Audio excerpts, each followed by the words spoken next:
എന്നതിന് ശേഷം തറക്കല്ലിടൽ കർമ്മം നിർവഹിച്ച് മർക്കസുൽ സഖാഫത്ത് സുന്നിയുടെ പ്രഥമ സംരംഭമാകുന്ന തുർക്കിയ യത്തീംഖാനക്ക് തറക്കല്ലിടൽ കർമ്മം നിർവഹിച്ചതിന് ശേഷം അന്ന് ബഹുമാനപ്പെട്ടവർ ദുആ ചെയ്തത് ആ കാലഘട്ടത്തിൽ ആ പരിപാടിയിൽ പങ്കെടുത്ത ഉസ്താദുമാരിൽ നിന്ന് കേട്ടിട്ടുണ്ട്.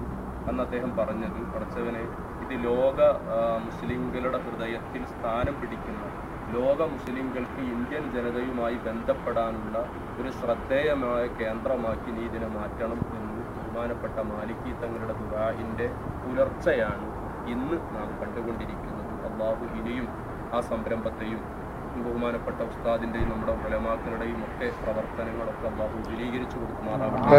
അവിടത്തേക്ക് അല്ലാഹു ആഫിയത്തുള്ള ദീർഘായുസ്സ് നൽകുമാറാവട്ടെ. ആ മഹാനുഭാവനാണ് ഇവിടെ കിടക്കുന്നത്. പിന്നീട് രണ്ടാമത്തെ തവണ, ആദ്യം വന്നത് 1978 പിന്നീട് ബഹുമാനപ്പെട്ട മാലിക്കി തങ്ങൾ വന്നത് 2004 ഏപ്രിൽ മാസം 18-ാം തീയതി നടന്ന വലിയ സമ്മേളനത്തിൽ പങ്കെടുക്കാൻ വേണ്ടി. അന്ന് ഏകദേശം 78 ബഹുമാനപ്പെട്ടവർ വന്നു. പിന്നീട്